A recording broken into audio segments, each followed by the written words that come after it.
Assalamualaikum warahmatullahi wabarakatuh.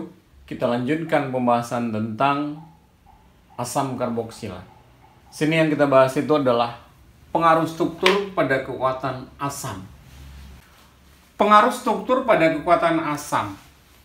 Secara umum, hanya ada asam karboksilat, yang berikutnya asam sulfonat dan alkil hidrogen sulfat yang merupakan kelompok senyawa asam organik yang lebih asam dibandingkan dengan asam karbonat. Tetapi di antara semuanya yang paling lazim tentu adalah asam karboksilat. Berdasarkan harga pKa dapat kita lihat sini. Ini adalah berupa alkana, ini adalah amina, alkena, alkohol, air, fenol, asam karbonat, dan asam karboksilat. Berdasarkan data pKa-nya, tentunya kalau kita perhatikan di sini, harga pKa-nya adalah makin lama makin kecil. Artinya adalah harga Ka sesungguhnya inilah yang terbesar. Dengan demikian, berarti dari kiri ke kanan sesungguhnya dari segi keasaman, maka keasamannya meningkat.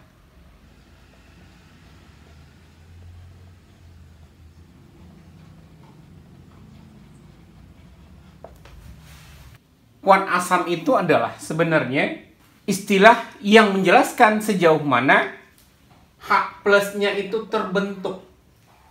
Tentunya semakin banyak H plus terbentuk, maka keasamannya makin kuat.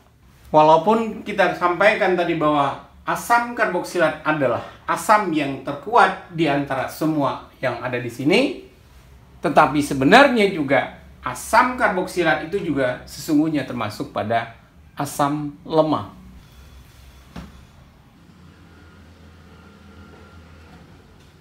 Nah, sebuah asam lemah, maka reaksinya adalah reversible. Tentunya nanti kesetimbangannya itu akan terletak kepada energi yang lebih rendah. Nah, apa yang mempengaruhi? Yang mempengaruhinya nanti adalah struktur apa saja yang menstabilkan anion dibandingkan dengan asam konjugasinya. Tentunya dia akan menambah kuat keasaman. Dengan cara apa? Dengan cara menggeser arah kesetimbangan ke arah sisi H plus dan anion. Jadi kalau kita umpamakan dengan sebuah reaksi, misalnya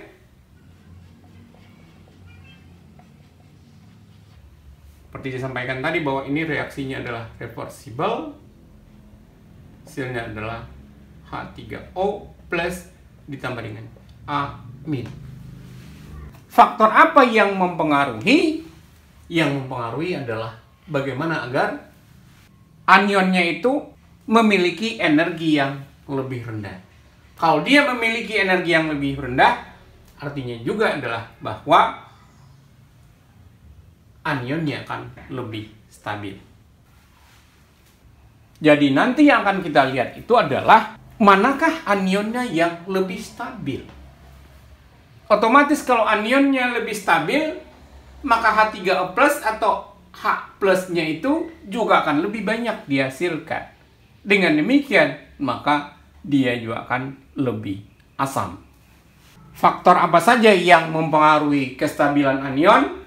Di antaranya nanti adalah ada keelektronegatifan, selanjutnya ukuran dari anionnya itu sendiri, kemudian hibridisasi, atom yang mengemban muatan negatif, dan yang keempat adalah efek induktif.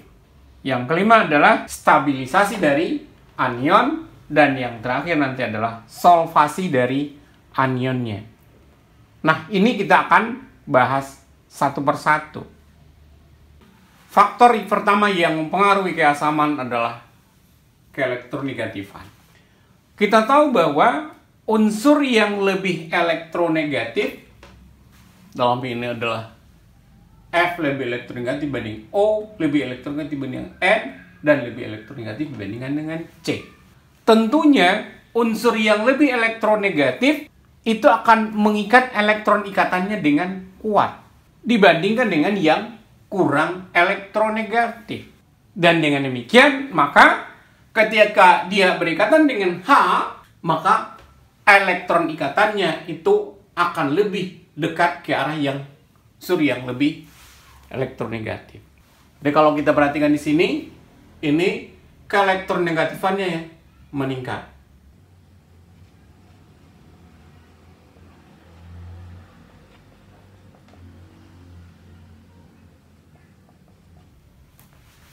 Jadi kalau ingin kita coba untuk membandingkan, seperti yang kita sampaikan tadi, kalau di sini ada F,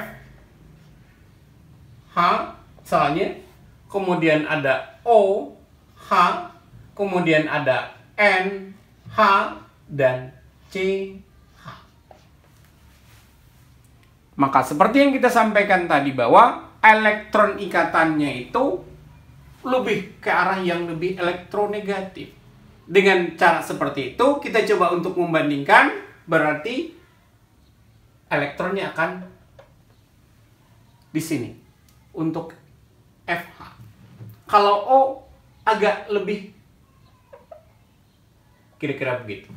Kalau N lebih jauh lagi. Kalau C mungkin lebih jauh lagi. Artinya adalah bahwa kalau elektron ikatan ini lebih dekat ke arah F dibandingkan dengan yang lainnya, maka H-nya akan lebih mudah untuk lepas. Kalau H-nya lebih mudah lepas, maka tentu dia akan lebih asam. Dengan demikian, deretan ini berarti yang paling asam adalah FH, OH di sini, dan seterusnya ke sini. Berarti ini kalau kita tandai ini adalah kenaikan keasaman.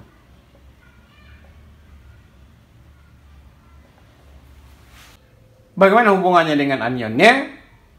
Anion dengan atom yang lebih elektronegatif, yang mengemban muatan negatif, biasanya merupakan anion yang lebih stabil.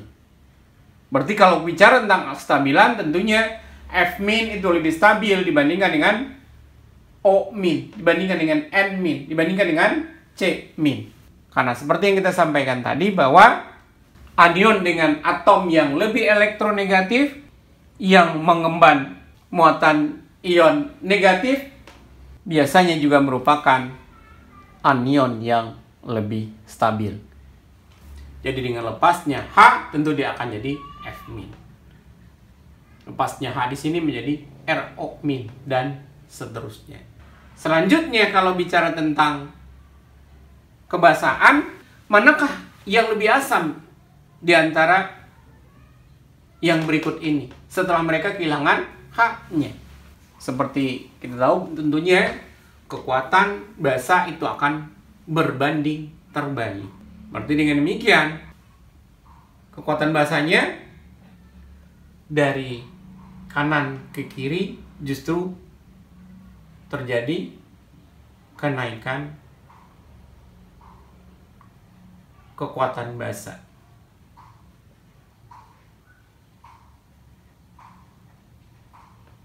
Dari kiri ke kanan berarti kebasaannya semakin meningkat. Jadi kalau di sini tentunya anion suatu asam yang sangat lemah merupakan basa yang sangat kuat. Seperti yang kita lihat berdasarkan data ini, sebuah etanol dengan harga pKa adalah 16. Sedangkan HF pKa-nya adalah 3,45. Maka dengan demikian, tentunya yang ini adalah asam yang lebih lemah.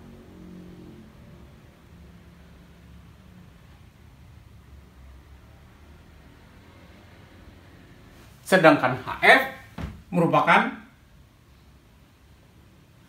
asam yang lebih kuat dengan membandingkan harga pKa-nya. Tetapi sebaliknya di sini, ketika dia melepaskan asam atau H+-nya, maka menjadi anionnya ini akan justru menjadi basa yang lebih kuat dibandingkan dengan F-. Ini tentu adalah basa yang lebih lemah. Jadi dengan demikian, kalau dia adalah merupakan asam yang lebih kuat, maka sisa asamnya atau basanya menjadi lebih lemah. Sebaliknya, kalau asamnya lebih lemah di sini dengan pKa yang besar, berarti sisa asamnya atau basanya menjadi lebih kuat. Faktor kedua adalah ukuran. Seperti yang kita lihat di sini ada F-, ada Cl-, Br-, dan I-. Ini adalah pada satu golongan. Dan ini adalah dari atas ke bawah. Kita tahu bahwa jari-jari yang terbesar itu adalah I-, diikuti oleh Br-, Cl-, dan F-. Bagaimana pengaruh ukuran? Pengaruhnya adalah bahwa atom yang lebih besar itu akan mampu untuk menyebarkan muatan negatif dibandingkan dengan atom yang lebih kecil. Sehingga dengan demikian, bicara tentang kestabilan, berarti yang paling stabil di sini adalah I-, baru diikuti oleh Br-, Cl-, dan F-. Kenapa tadi? Alasannya adalah jari-jarinya. Jadi jari-jarinya makin besar, berarti ukurannya juga akan makin besar. Penyebaran muatan itu akan menyebabkan penstabilan. Jadi, seperti yang kita sampaikan, berarti atom yang lebih besar, I- dalam hal ini, itu akan mampu untuk menyebarkan muatan negatif dibandingkan dengan yang ukurannya lebih kecil. Penyebaran muatan itu menyebabkan dia semakin stabil. Sehingga dengan demikian, makin besar ukuran, maka anionnya juga makin stabil. Lantas apa hubungannya dengan Hi, HBr, HCl, dan Hf? Tentunya kalau Hi, HBr, HCl, dan Hf, berarti kalau I-nya lebih stabil, berarti lebih banyak H-nya yang lepaskan. Demikian juga dengan Br-. Tentu akan lebih banyak dibandingkan dengan Cl-. Karena pengaruh dari ukuran yang tadi. Makin besar ukuran atomnya, maka dia akan mampu untuk menyebarkan muatan negatif. Dan berdasarkan data memang seperti itu. Kita lihat di sini harga pKa-nya 3,45, -7, -9, dan -9,5. Berarti yang paling asam di sini adalah Hi. Diikuti oleh HBr, HCl, dan Hf. Berarti makin ke kanan, berarti ini adalah kenaikan keasaman.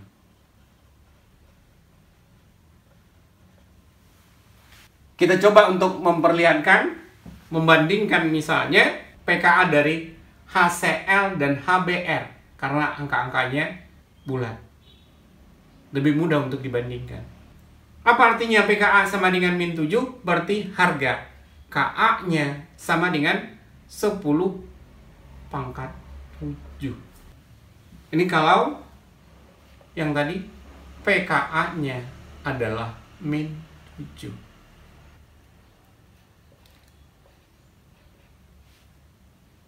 Kalau pKa-nya adalah -9, berarti Ka-nya sesungguhnya adalah 10 pangkat 9.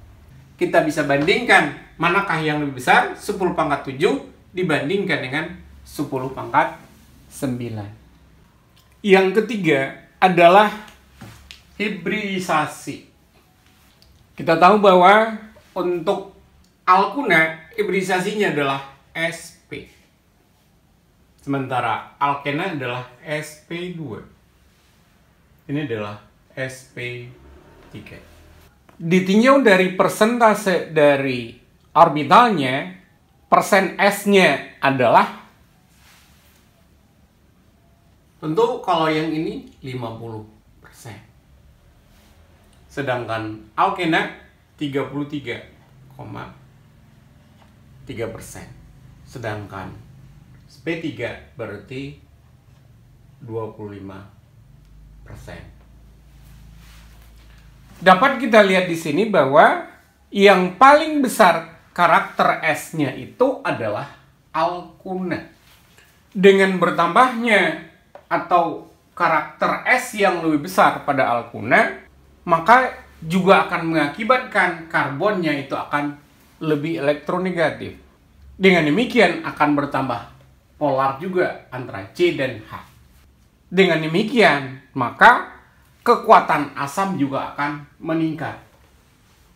Jadi yang paling asam itu adalah alkuna, diikuti alkena dan alkana. Nah, nantinya keelektronegatifan yang lebih besar dari atom yang mengikat H itu nantinya akan menambah kestabilan dari anionnya. Karena seperti yang kita tahu bahwa sebelumnya apabila anionnya makin stabil, maka asamnya makin kuat. Berdasarkan data juga bahwa ternyata harga pKa-nya dari sebuah alkuna itu adalah sekitar 26, alkena itu adalah sekitar 45, sedangkan alkana itu sekitar 50. Dapat kita lihat di sini, berdasarkan data ini juga menunjukkan bahwa alkuna lah yang paling asam dibandingkan dengan yang lainnya. Tentunya juga bahwa kalau ini adalah merupakan asam yang terkuat, maka sisa asamnya atau basanya tentu adalah yang paling lemah. Jadi kalau kita perhatikan di sini,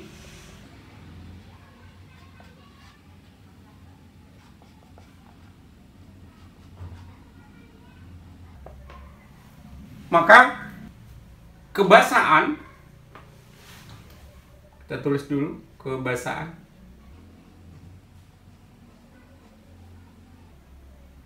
sebuah alkunil akan lebih kecil dibandingkan dengan alkenil dibandingkan dengan alkil.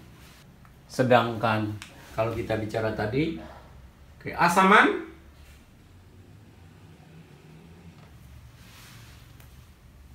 alkuna lebih asam dibandingkan dengan alkena dibandingkan dengan alkana. Kesimpulan kita adalah bahwa keasaman ditentukan oleh hibridisasi, di mana hibridisasi Sp adalah yang paling asam dibandingkan dengan yang lain karena karakter S-nya lebih besar. Kalau karakter S-nya lebih besar, berarti dia lebih dekat ke inti, maka nanti juga H-nya mudah lepas dan anionnya adalah yang paling stabil. Yang keempat adalah efek induktif. Sejauh ini yang kita bahas itu adalah, atau kita bandingkan adalah H yang terikat langsung dengan unsur tertentu. Nah, kali ini yang kita lihat itu adalah pengaruh dari efek induktif. Perhatikan dulu datanya. Ini pKa untuk asam asetat adalah 4,75, pKa untuk kloroasetat adalah 2,81. Tentunya berdasarkan ini dapat kita lihat yang lebih asam itu adalah kloroasetat. Kita akan jelaskan kenapa kloroasetat itu jauh lebih asam dibandingkan dengan asetat itu sendiri. Itulah yang akan kita bahas dalam efek induktif. keasaman yang lebih besar pada kloroasetat itu diakibatkan oleh efek induktif klor yang lebih elektronegatif. Nah, kita lihat dulu. Kita tulis ulang. Sini.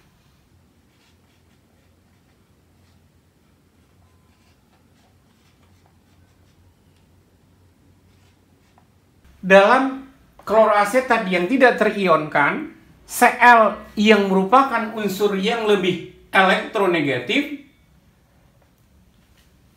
tentunya mengakibatkan mengurangi rapatan dari karbon alfa yang ini. Sehingga ini akan lebih positif. Sementara kita tahu bahwa karbon ini juga merupakan karbon yang parsial positif. Karena dia berkaitan dengan O yang lebih negatif. Ini juga ada O. Apa akibatnya? Nah, adanya muatan positif yang berdampingan seperti ini mengakibatkan mendestabilkan, menyebabkan dia tidak stabil, asam. Akibatnya adalah tentu adanya muatan positif, dan muatan positif menyebabkan energinya lebih tinggi. Itulah yang tadi mengakibatkan mendestabilkan asam ini. Jadi ini lebih elektronegatif, berarti elektronnya akan ke arah Cl. Namun dengan adanya Cl, itu akan mengurangi energi anion. Dalam hal ini, muatan negatif dari gugus karboksilat sebagian tersebar oleh muatan delta positif di dekatnya. Sehingga dengan demikian, setelah dia melepaskan H+, kita tulis ulang.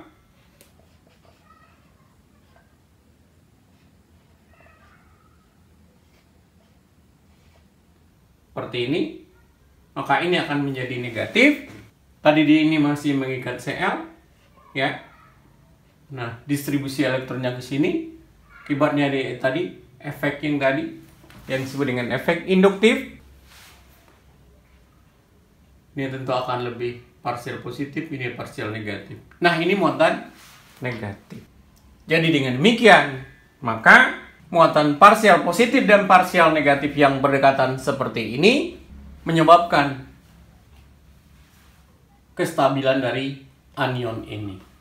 Artinya adalah bahwa dengan melepaskan H dan menjadi bentuk anion seperti ini, maka bentuk ini akan jauh lebih stabil. Itulah pengaruh dari Cl itu sendiri. Intinya nanti adalah bahwa adanya atom yang lebih elektronegatif di dekat sebuah karboksil akan meningkatkan sifat asamnya. Dengan cara apa? Dengan cara mendestabilkan yang ini, yang bentuk asamnya, dan menstabilkan bentuk anionnya. Jadi kalau kita tulis, berarti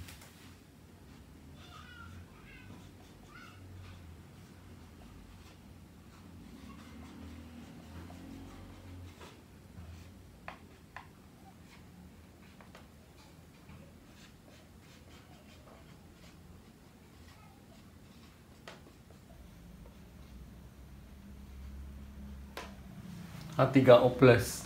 Jadi di sini senyawa ini, ya, ini kurang stabil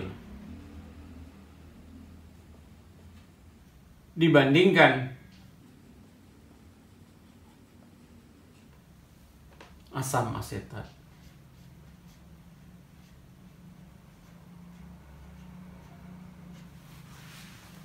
Sementara kloroasetat ini lebih stabil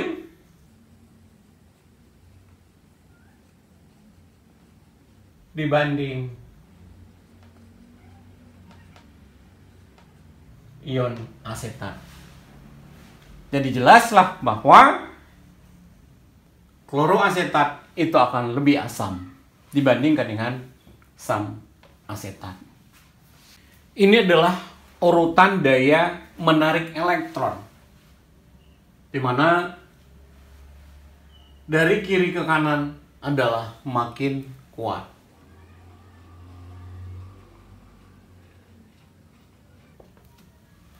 Berarti Cl lah yang menarik paling kuat, baru Br, I, CH3O, dan seterusnya. Nah, berikut nilai pKa yang mencerminkan selisih penarikan elektron oleh gugus penarik elektron. Kita lihat. Nah, nih. Kita kotakin. Dimana kita lihat di sini yang tulisan biru, dan biru adalah sama. Berarti kalau kita perhatikan di sini, yang kita kotakin ini adalah hal yang sama dengan yang biru ini. Cuman perbedaannya adalah kalau di sini adalah CH3, yang ini adalah H, ini CH2CH, yang ini, dan seterusnya. Dapat kita lihat di sini bahwa harga pKa-nya ini adalah 4,87, 4,75, 4,35, dan seterusnya sampai di sini adalah 2,81. Apa yang kita lihat di sini bahwa harga pKa-nya makin kecil. Artinya juga adalah tentunya harga Ka-nya makin besar. Dikarenalah Ka yang paling besar. Dengan demikian adanya gugus penarik elektron nantinya itu akan menyebabkan senyawanya akan lebih asam. Tentunya juga gugus penarik elektronnya apabila lebih dari satu tentu akan semakin kuat juga asamnya. Kita bandingkan senyawa berikut.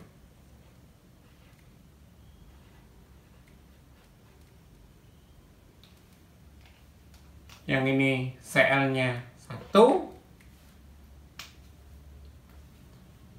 Yang berikutnya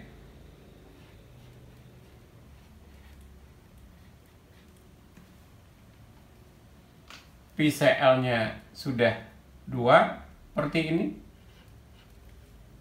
Dan yang berikutnya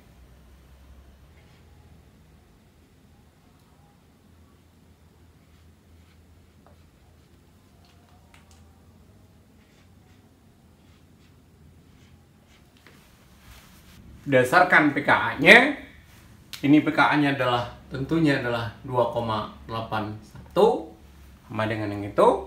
Ini adalah pKa-nya adalah 1,29. Ini adalah 0,7.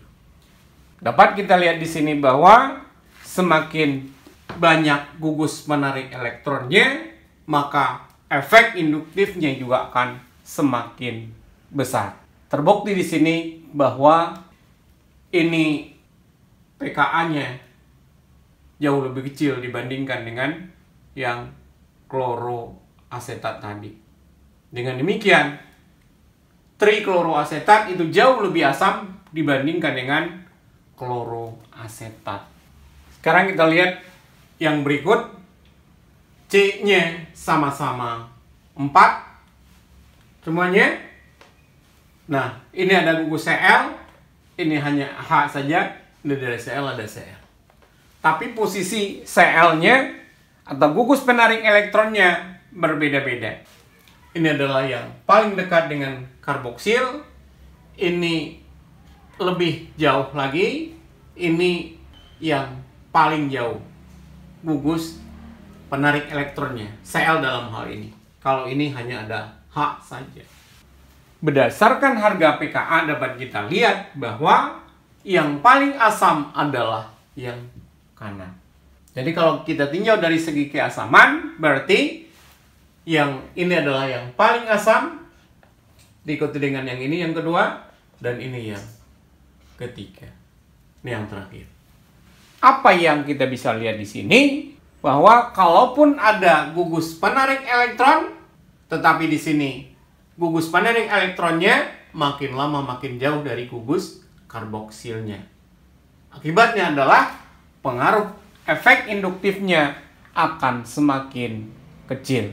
gugus penarik elektron apabila makin dekat dengan gugus karboksil, maka efek induktifnya akan makin besar.